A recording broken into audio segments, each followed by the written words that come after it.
18வது நாள் தேவனுடைய வார்த்தையை நாம் பார்க்கலாம். ஆண்டவர் கிருபை செய்யும்படியாக அவருடைய கரத்தில் ஒப்பு கொடுத்து நாம் போகலாம். தலைப்பு நான் நட்ட கிளை. வேதத்தில் இதை குறித்து ஆண்டவர் சொல்றாரு. நான் நட்ட கிளை அப்படின்னு ஒரு பகுதி இருக்கிறது. ஏசாயா தீர்க்க தரிசன புஸ்தகம் 60ஆம் அதிகாரம். ஏசாயா தீர்க்க தரிசன புஸ்தகம் 60ஆம் அதிகாரம். அதில் ஒரு பகுதியை ஆண்டவர் இப்படி வைத்திருக்கிறார். 18லிருந்து 22 வரையில் இந்த பகுதி இருக்கிறது. அதில் ஒரு சம்பவம் சொல்லுகிறார். நான் நட்ட, அதாவது கிளை அல்லது வளர்கிற கிளை அப்படின்னு கூட சொல்லலாம். நான் நட்ட கிளை என்று இதில் சொல்லப்படுகிற ஒரு பகுதி இருக்கிறார். 22லேருந்து அதாவது 18லேருந்து 22 வரையில் இந்த பகுதி இருக்கிறார். கர்த்தர் ஒரு குடும்பத்தை எடுத்து அதாவது பயன்படுத்த நினைக்கும் போது இவை எல்லாமே நடைபெறுகிறதாய் இருக்கிறது. அவரு தான் இந்த உலகத்தில் நம்மை அதாவது உருவாக்கி ஒரு எப்படி ஒரு விவசாயி தன்னுடைய நிலத்தில் அதாவது தன்னுடைய நிலத்தில் அந்த காரியத்தை எப்படி ஒரு நாற்றோ அல்லது ஒரு செடியையோ நட்டு வைத்து நீர் பாய்ச்சி அதை வளர செய்கிறது போல இங்கே ஆண்டவரும் நம்ம அப்படிதான் செய்கிறதாக வேதம் சொல்லுகிறது. அப்போ இந்த சிலுவை பாடு நிகழ்ச்சி நாட்களில், இந்த லெந்து நாட்கள், 40 நாள் ஜெபத்தில் இதெல்லாம் நாம் தியானிக்கக்கூடிய ஒரு வாய்ப்பு இருக்குது. ஆனால் ரொம்ப நேரம் ஆகும். இதில் மிக முக்கியமானது ஆண்டவர் சொல்றார், நான் படைத்த இஸ்ரவேலர்கள். அதுதான் அதை சொல்றார். நான் நட்ட அப்படின்னா நான் படைத்த, நான் உருவாக்கினேன். நம்ம எல்லாருமே அவருடைய காரியத்தை நாம் மறந்து விடுகிறோம். சில நேரத்தில் நம்முடைய சுயத்திலேயே சுத்து வைப்போமே. அவருடைய கரத்தை மறந்துடுவோம், அவர் செய்த காரியத்தை மறந்துடுவோம், அவர் நம்ம எதுக்காக உருவாக்கினார்ன்றதே மறந்துடுவோம். ரட்சிக்கப்பட்டிருக்கிறோம், எதுக்காக வந்துக்கிறோம் அப்படின்றத நம்ம மறந்துடுவோம். ஏதோ வரும் போகிறோம், பக்கத்தில் அந்த கோயிலுக்கு போகிறாங்க, பக்கத்தில் இந்த கோயிலுக்கு போகிறாங்க, அங்கே ஒரு மொட்டை அடிக்கிறாங்க, இங்கே ஒரு மொட்டை அடிக்கிறாங்க, அங்கே ஏதோ பண்ணுறாங்க, இங்கே ஏதோ பண்ணுறாங்க, இது மாதிரியெல்லாம் நம்ம இருப்போம்.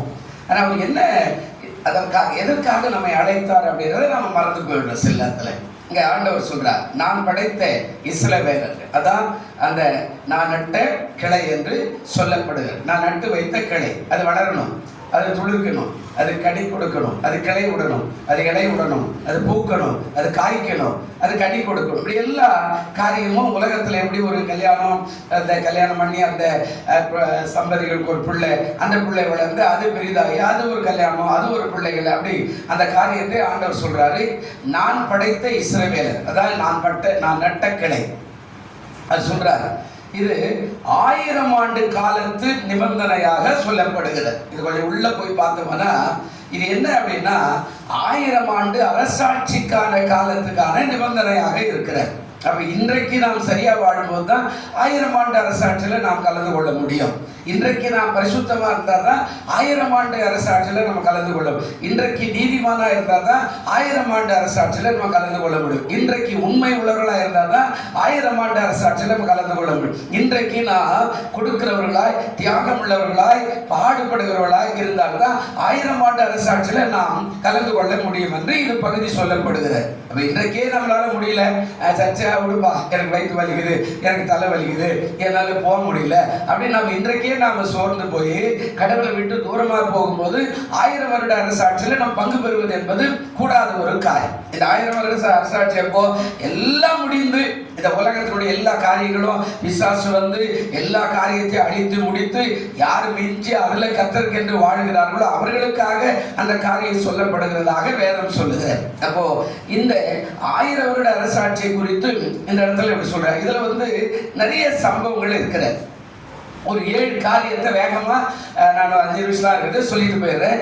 முதலாவது காரியம், அதாவது இந்த அதிகாரத்துல நீங்க பாத்தீங்கன்னா, இனி கொடுமை உன் தேசத்துல அழிவும் நாசமும் உன் எல்லையிலோ கேட்கப்பட மாட்டாது, உன் மதில்களை ரட்சிப்பென்று உன் வாசல்களை துதி என்று என்ன செய்வீங்க சொல்லுவீர்கள். அதாவது கொடுமை அப்படின்னா மாறும் அப்படின்னு சொல்றாரு. கொடுமையான காரியங்கள் அப்படின்னு சொல்றாரு. ரட்சிப்பு அப்படின்னா ஒரு பலனான நகரம் நமக்கு இருக்கிறதாய் சொல்றாரு. ரட்சிப்பு எப்படின்னா, அதாவது நாம இந்த கொடுமை மாறினா எப்படி மாறும், ஒரு பரிகாரம் இருக்கணும்ல. ஒரு வியாதினா ஒரு டாக்டர் போய் பார்த்தா ஒரு பரிகாரம் இருக்குது, இல்லை ஒரு ஏதோ ஒரு மயக்கம் வருதுன்னா அதுக்கு ஒரு மருந்து போட்டால் அதுக்கு ஒரு பரிகாரம் இருக்குது, இல்லை வேற ஏதோ நம்முடைய குடும்பத்தில் ஒரு காரியத்தை செய்யணும் அதுக்கு ஒரு பரிகாரம் இருக்குது.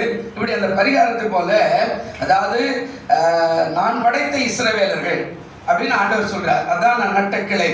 அந்த கிளை செழிப்பா இருக்குதா, அந்த கிளை பசுமையா இருக்குதா, அந்த கிளை ஆசீர்வாதமா இருக்குதா, அந்த கிளை நல்ல முழுமையாய் வளர்கிறதா, அந்த கிளை கனி கொடுக்கிறதா, இதெல்லாம் நாம கட்டாயம் நம்ம பார்க்கணும். அல்லேலூயா.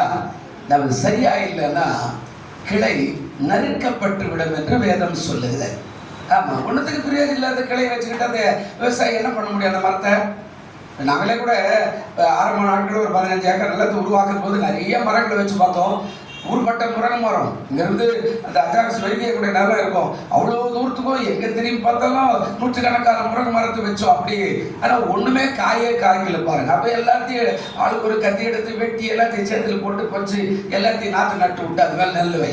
நல்ல கவனிங்க, சும்மா இருக்கிறதுனால அந்த கிளை நறுக்கப்பட்டுரும். அப்போ நம்ம கனி கொடுக்கறவளா இருக்கணும். அன்பின் கனி, ஐக்கியத்தின் கனி, பரிசுத்த கனி, உண்மையின் கனி, நீதியின் கனி, இப்படியெல்லாம் நம்ம கனி கொடுக்கறவளா இருந்தால் தான் நம்முடைய மரத்தை நல்லா வளர்ப்பாதான். நான் நட்ட கிளை, நான் படைத்த இஸ்ரவேலர்கள்.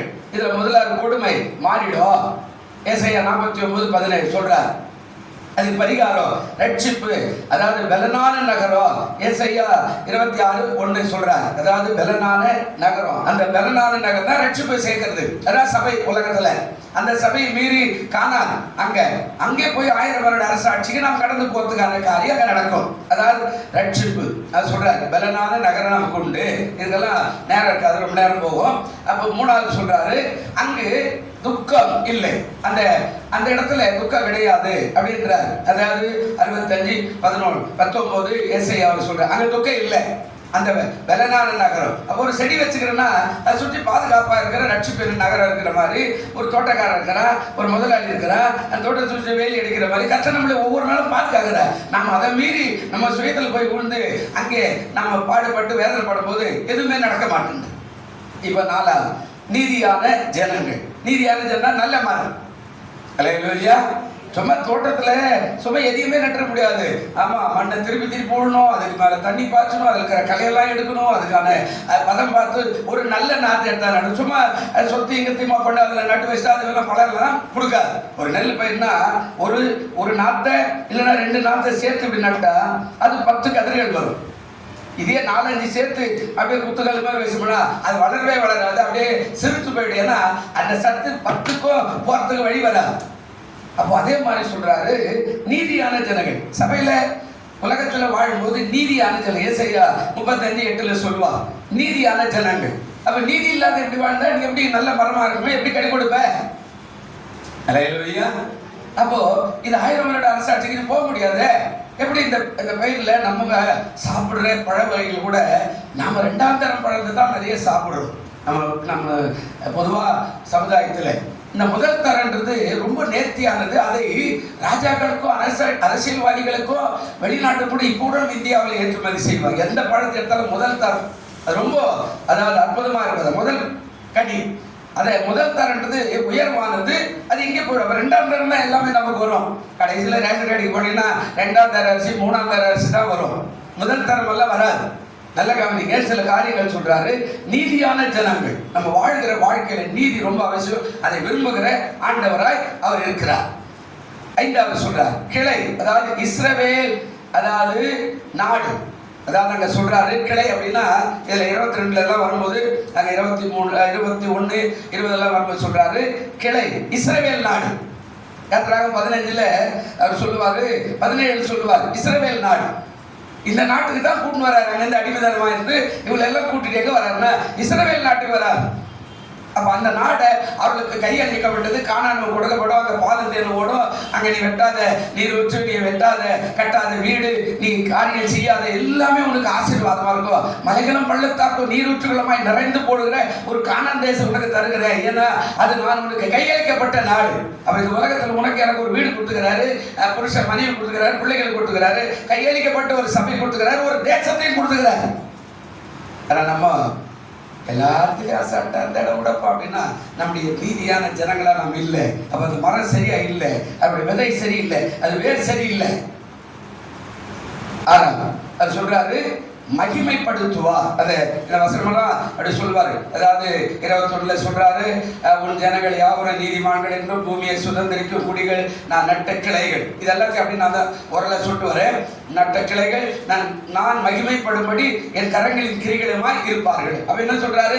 மகிமைப்படுத்துவார்னா க்ளோரி. ஆமா, பிரசன்னம், தேவ பிரசன்னம் வரும். அது என்ன சொல்றாரு? மகிமைப்படுத்துவார். எப்போ? காலம் வரும்போது மரம் வளர்ந்து கனிகளை கொடுக்கும் போது எல்லாரும் பார்த்து சொல்லுவாங்க, இந்த மரத்துக்கு இவ்வளவு தரங்க, இவ்வளவு விலைங்க. மகிமை. அந்த மரம் அவ்வளவு கனி கொடுக்கும். அப்போ நீ சபையில் இருந்தாலும், வீட்டில் இருந்தாலும், இந்த தேசத்தில் இருந்தாலும், நீ உலகத்தில் வாழ்ந்தாலும் உன்னை ஆண்டவர் மகிமைப்படுத்தி என்ன பண்ணுவார்? உயர்த்துவார். ஏன்னா நீ அவருக்கு ஏற்ற மகனாக வாழும்போது உன்னை உயர்த்துவார். அதுதான் 1000 அரசாட்சிக்கு நீ போகக்கூடிய வாய்ப்பை ஆண்டவர் கொடுப்பார். 1/1 கடைசி பெரிய அதிகாரியாக மாறதுக்கான பல பரீட்சை, பல தேர்வுல எல்லாத்தையும் பாஸ் பண்ணி மேல வரும்போது IAS கலெக்டரா வருவான். நல்ல கவனிங்க. அது எடுத்தோட நேர IAS கலெக்டர் போக முடியாது. அதாவது 1ஆம் கிளாஸ்ல ஒரு தேர்வு எழுதணும், அப்புறம் +2 ஒரு தேர்வு எழுதணும், அதுக்கப்புறம் காலேஜ்ல ஒரு தேர்வு எழுதணும், அதுக்கப்புறம் அதுக்கு தனியா படிக்கணும், அதுக்கப்புறம் இன்னும் தனியா படிக்கணும். இப்படி நிறைய பண்ணிட்டு போகும்போது தான் அந்த உயர் பதவி. அப்ப நம்ம 1/1 முன்னேறி எல்லாத்தையும் பரிசுத்தமாய் உண்மையா செம்மையாய் வாழ்ந்து காட்டணும். கடைசியா சொல்றார் 22 அவர் வரும்போது சொல்றாரு, சின்னவன் 1000 சிறியவன் பலத்த ஜாதிமான் கர்த்தரே. அதாவது நான் ஏற்ற காலத்துல இதை தீவிரமா என்ன செய்வேன்? சின்னவன் அப்படின்னா, சிறியவன் அப்படின்னா பெரிய வளர்ச்சியை அடைவான். சின்னவன் உள்ள வரும்போது உடனே சோத்திரம் அப்படியே வந்து உட்காடுறோம். நம்ம யாருமே தெரியாது, சோத்திரம் உள்ள உட்காடுறோம். சின்னவனாய் வரும். ஆனா ஆண்டவர் அவனை பிரபுக்களோடு கூட உட்கார பண்ணுவேன் 1 சாமுவேல் சொல்றாருல்ல. அப்போ அவன் சின்னவன் 1000 சிறியவன் பலத்த ஜாதிமான். நட்ட கிளை, நட்ட மரம், நட்ட செடி, அது அழகா பூத்து கலந்து நிறைய கிளை விட்டு இந்த சபை சுற்றில இருக்கிற அளவுக்கு வேறு மரமும் கிளைகளும் தலைகளுமாய் வளர்ந்து அது உயர்ந்து போகும்போது ஆண்டவர் சொல்றாரு வளர்ச்சி. எசையா 51:2. ஆமா, மகிமைப்படுத்துவார். எசையா 61:3. பாருங்க, ஒவ்வொன்றுத்துக்கும் வசனம் இருக்கு, நேரம் போயிடும். அப்ப ஆண்டவர் சொல்றாரு, சின்னவன் 1000 சிறியவன் பலத்த ஜாதினா ஒரு செடி நீதியாய், உண்மையாய், பரிசுத்தமாய், அன்பாய், தயவாய், நல்ல நீரோட்டமாய், நல்ல உத்தமமாய் வாழும்போது வளரும்போது மரம் நல்ல கனிகள் கொடுக்கும், மகசூல் வரும். அந்த விவசாயி, அந்த முதலாளி எதிர்பார்க்கிற அளவுக்கு அது மகசூல் வரும். அப்போ கடவுளும் நம்மளை நட்டிருக்கிறார். உன்னத பாட்டில் நீங்க போனீங்கன்னா நேசரேயன் தோட்டத்துக்கு வாரோம் அப்படின்னு கூப்பிடுவாங்க. நேசரேயன் தோட்டத்துடைய கனிகளை புசியும் அப்படின்னு கூப்பிடுவாங்க. நேசரே வாசனை வீசும், என்னுடைய தோட்டத்துல வந்து உலாவும் என்று கூப்பிடுவாங்க. அப்ப நம்ம தோட்டம் எப்படி இருக்குது? வாசனை வீசுதா?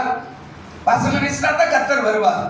ஆமா, பழங்கள் நிறைந்த இருக்குதுன்னா கர்த்தர் வருவார். ஒன்றுமே இல்லை, இல்ல கசப்பான செடியா இருந்தா அது யாருமே நாய் நேரி கூட வராது இல்ல. அப்போ ஆண்டவர் சொல்றார், நான் நட்ட கிளை, அந்த கிளை வேற எதுவுமே இல்லை, நீங்களும் நானும் இஸ்ரவேல் ஜனங்கள் தான். பெரியமார்களே, நாம் நல்ல கிளைகளாய் இருந்தா நம்முடைய வாழ்க்கையில ஆசீர்வாதம் வரும். எழுந்திருப்போம், கண்களை மூடுவோம். நல்ல பிதாவே, இந்த ஆண்டவரே செய்திக்காய் சோத்திரம். இந்த மார்களில கேட்ட எல்லா செய்தியும் பார்த்து கொண்டிருக்கிற எல்லா செய்தியும் நீங்க ஆசீர்வதிங்க, கிருபை பாராட்டுங்க, பரிசுத்தப்படுத்துங்க. கிருபையினால மூடும் பெரிய காரியங்கள் எல்லாம் செய்யும். இயேசுவின் நாமத்துல வேண்டிக் கொள்கிறோம் நல்ல பிதாவே. ஆமென், ஆமென்.